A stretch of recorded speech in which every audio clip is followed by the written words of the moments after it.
చేయలేదా?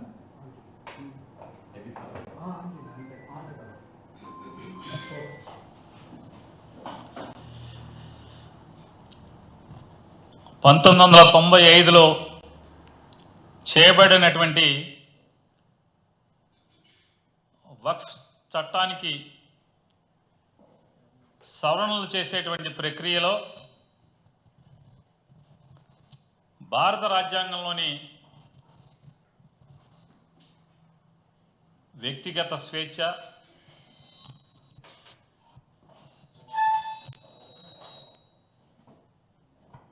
అలాగే మతపరమైనటువంటి స్వేచ్ఛ, ఇలా పలు అంశాలను, అలాగే పలు సుప్రీంకోర్టు తీర్పులకు విరుద్ధంగా ఈ సవరణ జరుగుతున్నందున ఈ విశ్వంలో భూమి ఉన్నంత వరకు భారతదేశం ఒడిదుడుకులు లేని, అశాంతి లేని ప్రశాంత దేశంగా అభివృద్ధి మార్గాన ప్రపంచంలో అందరికంటే మిన్నగా విరాజిల్లాలనేటువంటి ఆకాంక్షలతో వైఎస్ఆర్ కాంగ్రెస్ పార్టీ ఈ కూటమిగా ఏర్పడి భారతీయ జనతా పార్టీ, టీడీపీ, జనసేన ముగ్గురు కలిసి ఏలుతున్నటువంటి ఈ ప్రభుత్వాల్లో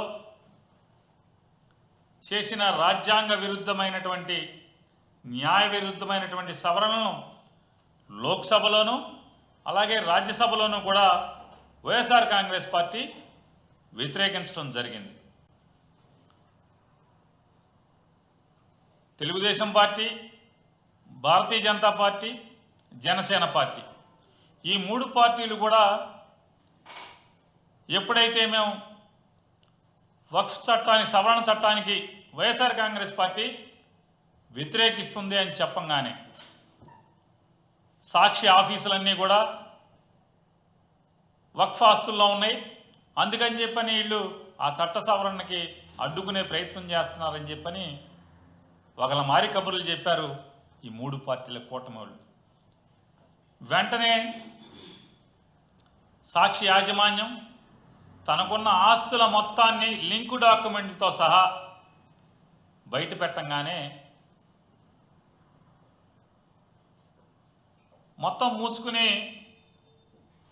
ప్లేటు ఫిరాయించి రాజ్యసభలో విప్ ఇవ్వలేదు వైఎస్ఆర్ కాంగ్రెస్ పార్టీ, లోక్సభలో మాత్రం వక్ఫ్ చట్టానికి అంటే 1995 వక్ఫ్ చట్ట సవరణకి వ్యతిరేకంగా ఓటు చేశారు. కానీ రాజ్యసభలో మాత్రం చట్ట సవరణకి అనుకూలంగా ఓటు చేశారని చెప్పని తప్పుడు ప్రచారానికి తెరలేపారు. దానికి ముందు విప్ ఇవ్వలేదని చెప్పారు, రాజ్యసభలో విప్ ఇవ్వలేదని చెప్పారు. వెంటనే అయ్యా దిక్కుమాలిన వాళ్ళారా, ఇదిగో వైఎస్ఆర్ కాంగ్రెస్ పార్టీ విప్ ఇచ్చింది అని చెప్పి వెంటనే విప్పును బయట పెట్టంగానే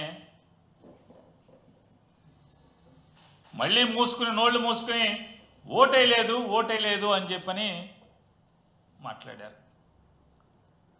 అరే ఓటేయకపోతే మీ చేతనైంది లోక్సభలో, రాజ్యసభలో మీరే కదా అధికారం, టీడీపీ మంత్రులు ఉన్నారు, బీజేపీ వాళ్ళు ఉన్నారు, అధికారం మీ చేతిలో ఉంది, మరి బయట పెట్టండి అని నిలదీసేపటికి అక్కడి నుంచి ప్లేట్ ఫిరాయించి ఎక్కడైతే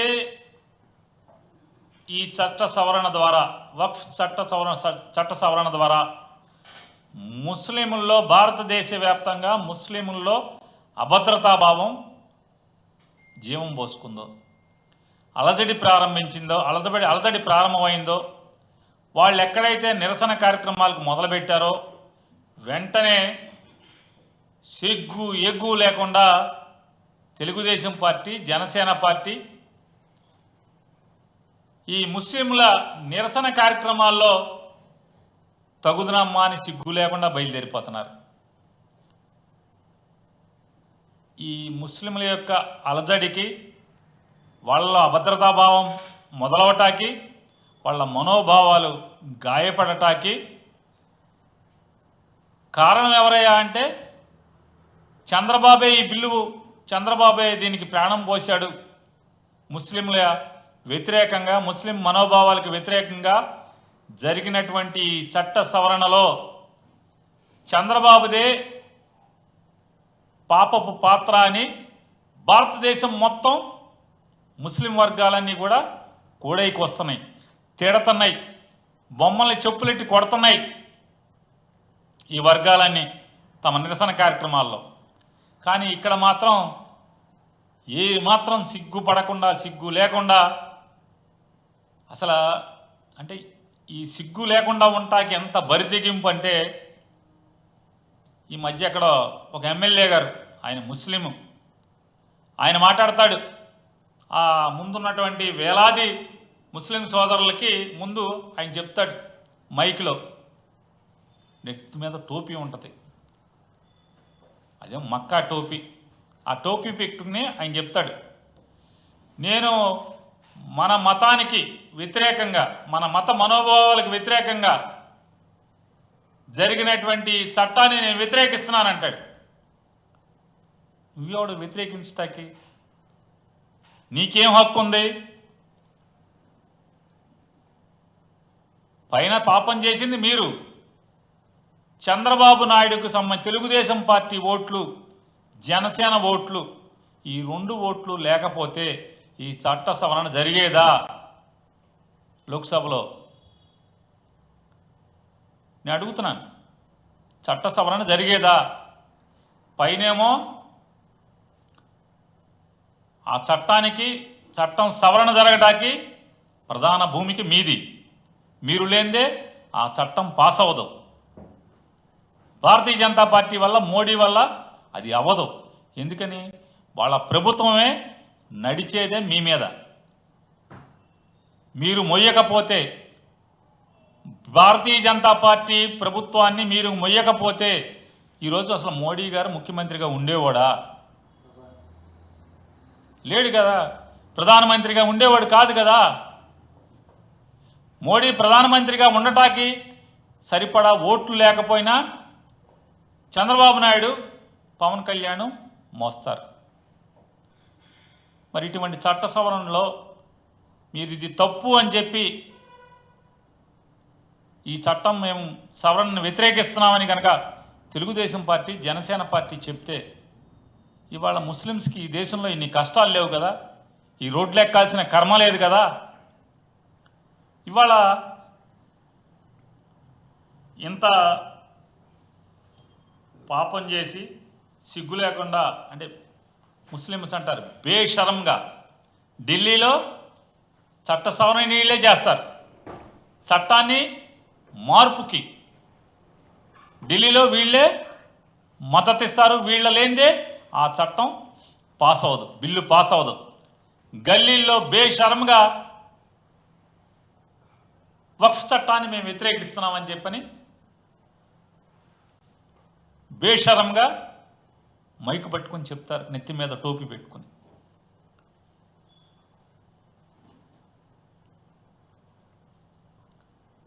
నారా లోకేష్ గారు ఆయన ఏఎన్ఐతో మాట్లాడాడు. ఏమని? YSR Congress party double standards, రాజ్యసభలో ఓటేయలేదు అని చెప్పాడు. నేను నారా లోకేష్ని ఎవరిది డబుల్ స్టాండర్డ్సా అనేది నేను కాసేపు చివరిలో మాట్లాడతాను. నారా లోకేష్ తంతు గురించి.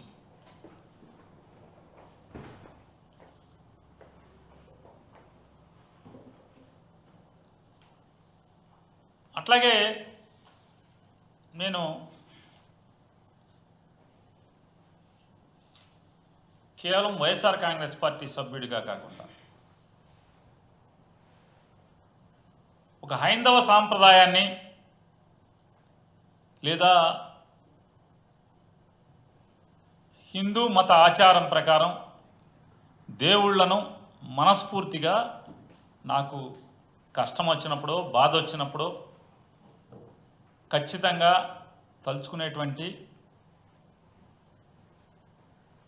దేవుళ్ళ సాక్షిగా ఒక్కసారి రాజకీయాలు లేకుండా ఒకసారి ఆలోచించమని అందరిని అడుగుతున్నాను.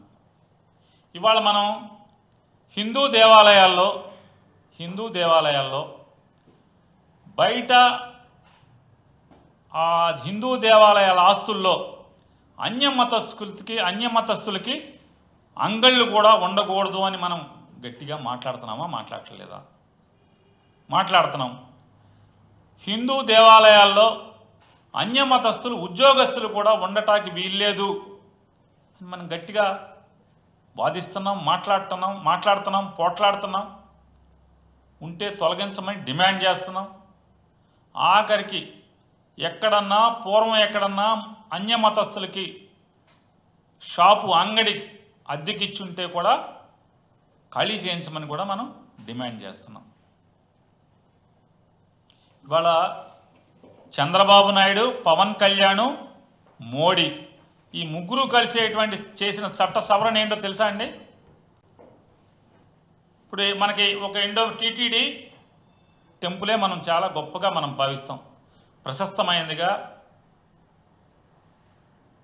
అదొక కలియుగ దైవం ఉండేటువంటి గొప్ప ఆలయంగా మనం కీర్తిస్తాం, పూజిస్తాం. ఆ గుడికి సంబంధించినటువంటి లేదా ఏదైనా ఎండోమెంట్ ప్రాపర్టీ చూసేటువంటి, ఆస్తులు చూసేటువంటి విధి నిర్వహణ ఉండేటువంటి ఒక అధికారి హిందువు కాకుండా ముస్లిమో క్రిస్టియనో అయితే మనం ఒప్పుకుంటామా? చెప్పండి, మనం ఒప్పుకుంటామా? ఒప్పుకోం కదా. హిందూ ఎండోమెంట్స్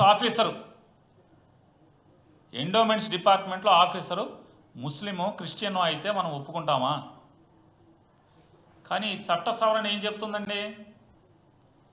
ఈ 1995 వక్ఫ్ చట్టానికి సవరణ ఏం చేస్తున్నాడు? వక్ఫ్ బోర్డుకి కానీ లేదా సెంట్రల్ వక్ఫ్ కమిటీకి కానీ చీఫ్ ఎగ్జిక్యూటివ్ ఆఫీసర్ అనేవాడు ముస్లిం ఉండాల్సిన పని లేదు అని చట్ట సవరణ చేశాడు. ఇది ధర్మమా? చెప్పండి, ఇది ధర్మం ఎట్లా అవుతుంది? నేను వైఎస్ఆర్ కాంగ్రెస్ పార్టీ తరఫున భారతీయ జనతా పార్టీని, అలాగే తెలుగుదేశం పార్టీ వాళ్ళని, మరీ ప్రత్యేకించి తెలుగుదేశం పార్టీ వాళ్ళని, ఎట్లాగో పవన్ కళ్యాణ్ గారంటే కన్వర్టెడ్ సనాతని కాబట్టి ఆయన అఫీషియల్లీ డిక్లేర్డ్ కన్వర్టెడ్ సనాతని. ఆయన బ్యాప్టిజం తీసుకున్నాడు, ముస్లిం మతాన్ని ఆచరించేవాడు. ఇప్పుడు ఎమ్మెల్యే డిప్యూటీ సీఎం అయిన తర్వాత పూర్తిగా రెండింటిని గాలికి వదిలేసి కన్వర్టెడ్ సనాతని కాబట్టి అఫీషియల్లీ డిక్లేర్డ్ కన్వర్టెడ్ సనాతని కాబట్టి మనం ఆయన ప్రశ్నించడానికి పెద్ద ఏముంది? ఆల్రెడీ సిగ్గు ఎగ్గు లేకుండా డిక్లేర్ చేశాడుగా. ఎలక్షన్ ముందు ఏమో వేరే మతాలు అన్నాడు, ఇప్పుడేమో నాకు అందరూ ఒకటే అన్నాడు. అయ్యాక కాషాయ బట్టలు కట్టుకుని hard core Sanatani, converted Sanatani అని చెప్పేశాడు కాబట్టి ఇష్యూ అదేం కాదు, దాని గురించి అతను లేదు. చంద్రబాబు నాయుడు గారిని, తెలుగుదేశం పార్టీని, లోకేష్ గారిని ప్రశ్నిస్తున్నాను. ఇది ఎలా ధర్మం? అంటే మసీదులు కానీ ముస్లింలందరూ కూడా ప్రార్థన చేసుకునే 5 పూట్ల నమాజ్ చేసుకునేటువంటి మస్జిద్ యొక్క ఆలనా పాలన, లేదా వాళ్ళు మరణిస్తే తీసుకెళ్ళి పూడ్చిపెట్టేటువంటి కబరస్థాన్ కానీ, లేదా అంటే దేవుడికి అపరిమితమైన భక్తులుగా మార్పు చెంది మనకు ఎలాగైతే స్వామీజీలు అలా ఉంటారో వారిలాగే ఎవరైతే మరణిస్తారో వాళ్ళకి దర్గాలు ఉంటాయో ఆ దర్గా ఆలనా పాలన కానీ వీటన్నిటిని చూడాల్సినటువంటి బాధ్యత వక్ఫ్ బోర్డ్ సీఈఓకి ఉంటుంది. మరి ఆ సీఈఓ ముస్లిమేతరుడు ఉంటే అది సహించే విషయమా? మనం రాజ్యాంగంలో ఏం రాసుకున్నాం? ప్రతి మతానికి స్వేచ్ఛ ఉండాలి. అలాగే 1995లో వక్ఫ్ చట్టం రాసేప్పుడు కూడా కంపల్సరీ వక్ఫ్ సీఈఓ ముస్లిమే ఉండాలి అని చెప్పని, ఆ అధికారి కూడా ముస్లిమే ఉండాలని చెప్పని రాజ్యాంగంలో రాసుకున్నాం. అలాగే ఎండోమెంట్స్ చట్టం పుట్టేప్పుడు కూడా ఎండోమెంట్స్ చట్టంలో కూడా అదే రాసుకున్నాం. హిందూ ఎండోమెంట్ చట్టంలో ఏమని? హిందూ ఆస్తులు, దేవాలయాల ఆస్తులు కాపాడటానికి కానీ లేదా చారిటీ చారిటబుల్ ట్రస్ట్ ఆస్తులు, హైందవ చారిటబుల్ ట్రస్ట్ అన్నీ కూడా ఆస్తులు కాపాడే ప్రభుత్వ ఉద్యోగులు ఖచ్చితంగా హిందువులే ఉండాలి అని చెప్పి మనం దేవాదాయ ధర్మాదాయ చట్టంలో పొందుపరుచుకున్నాం కదా. మరి మనకుండే హక్కు వాళ్ళకుండే హక్కు ఎందుకు కాలు రాయాలి? వాళ్ళ మతాచారాల్లోకి వాళ్ళ మనోభావాలు దెబ్బతినేట్టుగా భారతీయ జనతా పార్టీ, తెలుగుదేశం పార్టీ రెండూ కలిసి ఎందుకు ఈ రకమైన దుశ్చర్యకి చేపట్టాలి అనేది మేము ప్రశ్నిస్తున్నాం. అదొకటే కాదు, ఇవాళ మన దేవాదాయ కమిటీలు బోర్డులు ఉంటాయి, ఆలయ పాలక వర్గాలు, టీటీడీ కానీ లేదా మన ఊళ్ళో ఏ గుళ్ళో అయినా సరే, అది ప్రభుత్వ అజమాయిషిలో నడిచే ఏ గుడైనా, కనకదుర్గమ్మ వారి గుడి కానీ లేదా ఏ గుడికి మల్లికార్జున స్వామి గుడి కానీ లేదా ఇంకొక గుడి ఏదైనా, లేదా ధర్మాదాయ అంటే సత్రవులు కానీ ధర్మాదాయ సంస్థలు కానీ చారిటీ ఇన్స్టిట్యూషన్స్ కానీ వీటన్నిటికి కూడా హిందూ ఆఫీసర్లే ఉంటారు.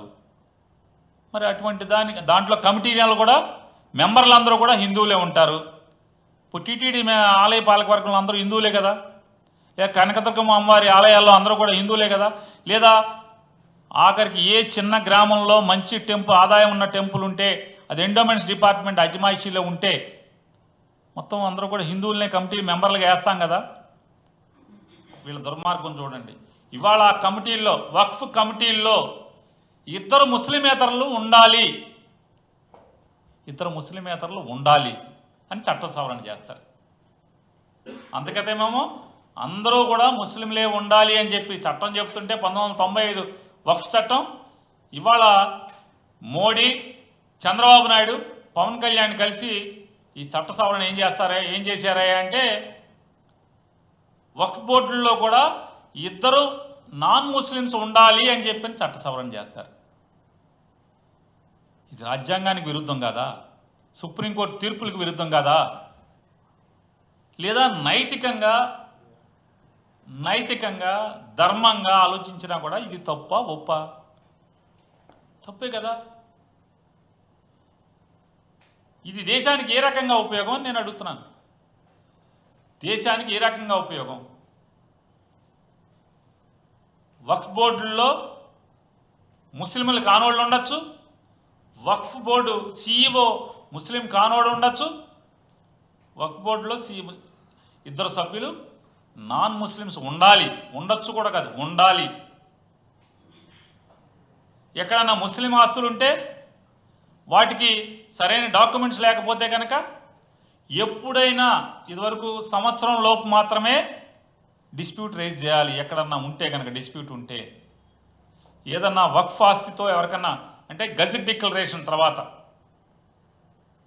అంటే వక్ఫ్ బై యూజర్ అంటే మనం ఎక్కడైతే ఆలయాల్లోకి వెళ్ళి ప్రార్థన చేస్తుంటామో, హిందూ దేవుణ్ణి పెట్టుకుని ప్రార్థన చేస్తుంటే కనుక అది హైందవ మతాచారం ప్రకారం అది హిందూ ఆలయం, హైందవ ఆలయం, దేవుడు ఆలయం. అలాగే వక్ఫ్ బై యూజర్ అంటే ముస్లిమ్స్ నమాజ్ చేయని, లేదా ముస్లిమ్స్ అక్కడికి వెళ్ళి దర్గాలో ప్రార్థన చేయని, లేదా వాళ్ళ కబరస్థాన్ కింద వాడుకుంటున్నా కూడా, లేదా మదర్సా వాడుకుంటున్నా కూడా అవన్నీ కూడా వక్ఫ్ బై యూజర్ కింద వక్ఫ్ బోర్డు దాన్ని గజెట్ డిక్లేర్ చేస్తే అది వక్ఫ్ బై యూజర్. అట్లాగే ఎండోమెంట్స్లో కూడా ఉంది అది. అట్లాగే ఎండోమెంట్స్లో కూడా అది ఆదాయ వనరుగా ఉండి దేవుడికి ఎవరైనా దానం ఇచ్చినా కూడా, అంటే దేవుడికి గిఫ్ట్ ఇచ్చినా కూడా, కానుకగా ఇచ్చినా కూడా దాన్ని ఎండోమెంట్స్ డిక్లేర్ చేస్తే ఇది ఎండోమెంట్ ట్రస్ట్ కింద తీసేసుకుంటున్నాం అని చెప్పని ఆటోమేటిక్గా గజెట్ డిక్లేర్ చేసిన దగ్గర నుంచి ఆటోమేటిక్గా అది ఎండోమెంట్స్ డిపార్ట్మెంట్ ఆలనా పాలనలోకి వస్తుంది. అంటే దేవుడు ఆస్తి అయిపోతుంది. ఇక వేరే అన్యులు ఆక్రమించడం కానీ, అమ్మటం కానీ, కొనుక్కోవటం కానీ ఇట్లాంటివి చేయటానికి ఉండదు. వక్ఫ్ కూడా అంతే. వక్ఫ్ బై యూజర్ అనేది ఎందుకు తొలగించారు? ఇది తప్పు కదా. అంటే జిల్లా కలెక్టర్కి విశేషమైన అధికారాలు ఇచ్చేస్తూ సవరణ చేస్తారు. జిల్లా కలెక్టర్ ఇది వక్ఫ్ ఆస్తి కాదు అంటే వక్ఫ్ ఆస్తి కాదు, ప్రభుత్వం ఆస్తి అయిపోతుందంట. ఎలా ఇది? అంటే నేనేదంటే మనకి భారతదేశంలో మనం రాజ్యాంగం ఏర్పాటు చేసుకున్న దగ్గర నుంచి ప్రజాస్వామ్యాన్ని దేవుడితో సమానంగా మనం భావిస్తాం. అలాగే అన్ని మతాల వారికి, అంటే భిన్న మతాలు, భిన్న సంస్కృతులు, భిన్న భాషలు, భిన్న సాంప్రదాయాలతో కూడినటువంటి గొప్ప దేశంగా భారతదేశం అని చెప్పని మనం ప్రపంచంలో ఏ మూలకెళ్ళినా మనం గొప్పగా మాట్లాడుకుంటాం, గర్వంగా చెప్పుకుంటూ ఉంటాం. కానీ వాళ్ళు ఏం చేస్తున్నాం మనం? రాజకీయాల కోసం అంటే ముస్లింల్లో అభద్రతాభావం పెంచాలి, వాళ్ళు రోడ్డు ఎక్కాలి, వాళ్ళని చూపించి హిందువులు ఓట్లు లాక్కోవాలి, పోగేసుకోవాలి. ఇంతకన్నా దౌర్భాగ్యపు ఆలోచన ఇంకోటి ఏమన్నా ఉందా అని నేను ప్రత్యేకించి తెలుగుదేశం పార్టీని ప్రశ్నిస్తున్నాను. ఇవాళ ఆయన లోకేష్ గారు తెలుగుదేశం వాళ్ళు కూడా డబ్బాలు కొట్టుకుంటున్నారు. మేము 3 సవరణలు చేశాం, 3 సవరణలు చేశాం, వైఎస్ఆర్ కాంగ్రెస్ పార్టీ సవరణలు చేయలేదండి. నేను అడుగుతున్నాను, నీ జబ్బలు తలుచుకునేటువంటి, ఈ డాంబికాలు పోతున్నటువంటి, ఈ డప్పు కొడుతున్నటువంటి నువ్వు చెప్పే సవరణ ఏంటో ఎవరికి తెలియదు. 3 సవరణలు అంటే అవి సవరణలు ఎవరికి తెలుసు? ఏం సవరణలు చేశావు? వక్ఫ్ బై యూజర్ అనే చట్ట సవరణని అది తొలగిస్తూ చేసినటువంటి దాన్ని నిలుపుదల చేశావా? వక్ఫ్ బోర్డులో సిఇఓ కింద, అంటే ప్రభుత్వ అధికారి ముస్లిం కానోడు కూడా ఉండొచ్చు అని చెప్పి చేసినటువంటి సవరణని ఏమన్నా ఆపావా? లేదా వక్ఫ్ బోర్డుల్లో ముస్లిములు కాను వాళ్ళు ఇద్దరు ఉండాలి అని చేసినటువంటి సవరణని ఏమన్నా ఆపావా? మరి ఇంకేం ఆపావు? అవి ఆపలేదు కదా. అవి ఆపినప్పుడు ఏం ఆపావు? ఏంటయ్యా అంటే సిగ్గు లేకుండానేమో అక్కడేమో ఓటేస్తారు బీజేపీకి.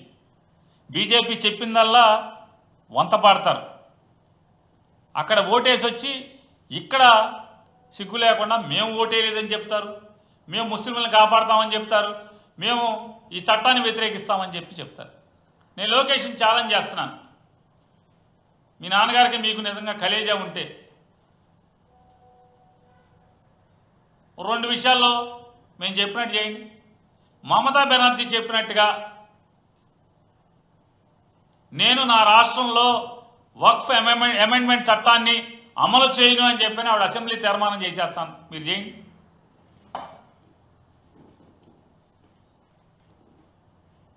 లేదు ఏదైతే మేము వైఎస్ఆర్ కాంగ్రెస్ పార్టీ మేము భావించాము, వక్ఫ్ బై యూజర్ తీసేయటం, లేదా వక్ఫ్ బోర్డుల్లో ముస్లిమేతరులు కూడా ఉండొచ్చు అని చెప్పి సవరణ చేయటం, అలాగే వక్ఫ్ కాపాడేటువంటి ప్రభుత్వ అధికారులు ముస్లిమేతరులు కూడా ఉండొచ్చు అని చెప్పటం, లేదా వక్ఫ్ ఆస్తుల్ని జిల్లా కలెక్టరు ఎప్పుడు కావాలంటే అప్పుడు లాక్కోవచ్చు అని చేసినటువంటి వీటిని మేము తప్పుగా భావిస్తూ మేము సుప్రీంకోర్టులో రిట్ పిటిషన్ ఫైల్ చేశాం.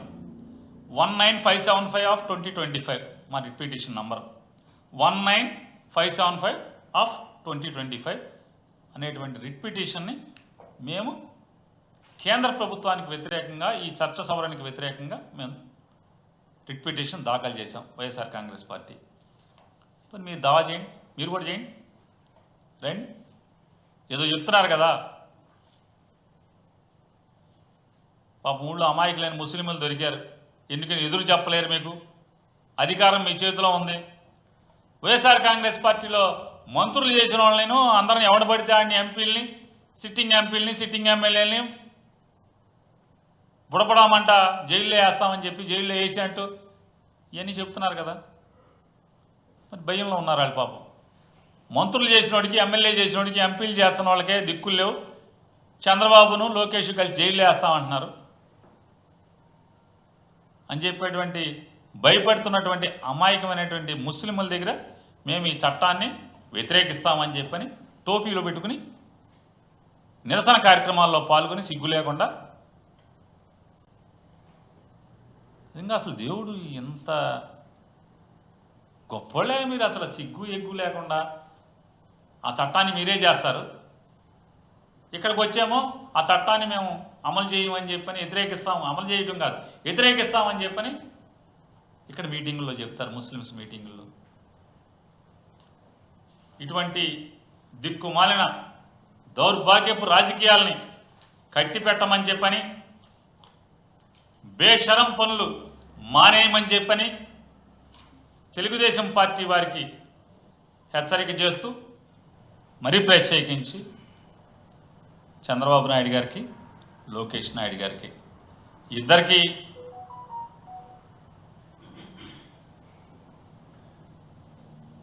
మేము పిలుస్తున్నాం, మీరు కదలండి. మేము మాదేదో డబుల్ స్టాండర్డ్ బబుల్ స్టాండర్డ్ అని చెప్పారు కదా చాలా మామూలుగా తప్పుడు మాటలు. మాతో పాటు సుప్రీంకోర్టులో మీరు కూడా రిట్ ఫైల్ చేయండి.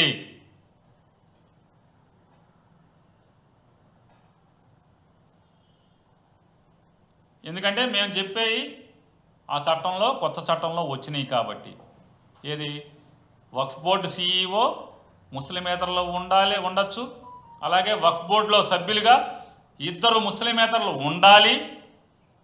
వక్ఫ్ ఆస్తులు కలెక్టర్ ఎప్పుడు కావాలంటే అప్పుడు తీసేసుకోవచ్చు, అది వక్ఫ్ది కాదు అని కలెక్టర్ డిక్లేర్ చేయటానికి సంపూర్ణమైనటువంటి అధికారాన్ని కలెక్టర్కి ఇచ్చినట్టుగా ఆ సవరణ చేశారు. ఇట్లాంటివన్నీ మేము తప్పుపడుతున్నాం. ఇది తప్పు. ఏ మతాన్నైనా మనం సమంగా చూడాలి. అదే మన మతంలో హిందూయేతరులని కమిటీ మెంబర్లుగా, బోర్డు మెంబర్లుగా, పాలక మండలి మెంబర్లుగా ఉండాలి అని చట్ట సవరణ మనం చేయగలమా కేంద్రం కానీ ఇక్కడ కానీ? లేదా క్రైస్తవ కమిటీల్లో క్రైస్తవేతరులు ఉండొచ్చు అని చట్ట సవరణ చేయటం ధర్మమా? అలాగే ముస్లిం కమిటీల్లో కూడా, ఆ వక్ఫ్ కమిటీల్లో ముస్లిమేతరులు 2 ఉండాలి అని చేయటం కూడా ధర్మం కాదు. అలాగే ఇట్లాంటి రకరకాల వాళ్ళ మనోభావాలని, అంటే రాజ్యాంగంలో మనం రాసుకున్నటువంటి డాక్టర్ బాబాసాహెబ్ అంబేద్కర్ గారు ఏదైతే ముందు చూపుతో, మరి మీలాంటి ఇట్లాంటి వాళ్ళు వస్తారని తెలవక ఆయన మామూలుగా రాసినట్టు, లేకపోతే వీటికి తాళాలు వేయడానికి కూడా చట్టం వేరేగా పెట్టేవాడేమో.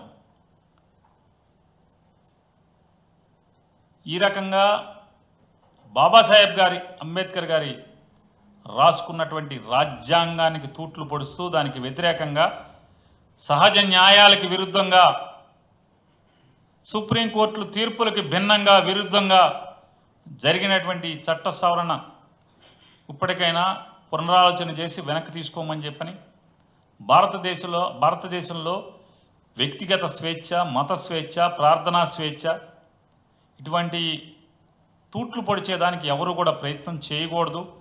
భారతదేశం అలజడులు లేకుండా సుఖశాంతులతో సౌద్భావ వాతావరణంలో దేశం విరాజిల్లాలని చెప్పని మనస్ఫూర్తిగా కోరుకుంటూ, దానికి అనుగుణంగానే రిట్ దాఖలు చేయటం జరిగిందని చెప్పినది ఆంధ్రప్రదేశ్ రాష్ట్ర ప్రజలందరూ కూడా తెలియజేసుకుంటూ, అలాగే నిన్న బాబాసాహెబ్ అంబేద్కర్ గారి జయంతి సందర్భంగా ఆయన్ని స్మరించుకుని, అంటే సంవత్సరానికి ఒకసారి దండం పెడతారు చంద్రబాబు నాయుడు గారు, కానీ ఆయన పాలన చూడండి. నిన్న బాబాసాహెబ్ అంబేద్కర్ గారి రాజ్యాంగానికి వ్యతిరేకంగా 2 దళితుల్ని నడి రోడ్డు మీద సంకెళ్ళు వేసి నడిపించినటువంటి సంఘటన ఈ దిక్కుమాలిన కూటమి ప్రభుత్వంలో నిన్న జరగటం, అంబేద్కర్ గారి జయంతి రోజునే ఈ రకమైనటువంటి దళిత వ్యతిరేకంగా ఈ ప్రభుత్వం పనిచేయటం, మానవ హక్కుల్ని కాలరాస్తూ ఇద్దరు దళిత యువకుల్ని బేడీలు వేసి సంకెళ్ళు వేసి నడి రోడ్డు మీద నడిపించుకుంటూ తీసుకెళ్ళటం అనేది మేము తీవ్రంగా ఖండిస్తూ, ఈ కూటమి ప్రభుత్వం యొక్క ద్వంద్వ వైఖరిని తూర్పారబడుతూ ఇటువంటి మళ్ళీ తప్పుడు పనులు చేయొద్దని చెప్పని కూడా వారికి హెచ్చరిక చేస్తున్నాం.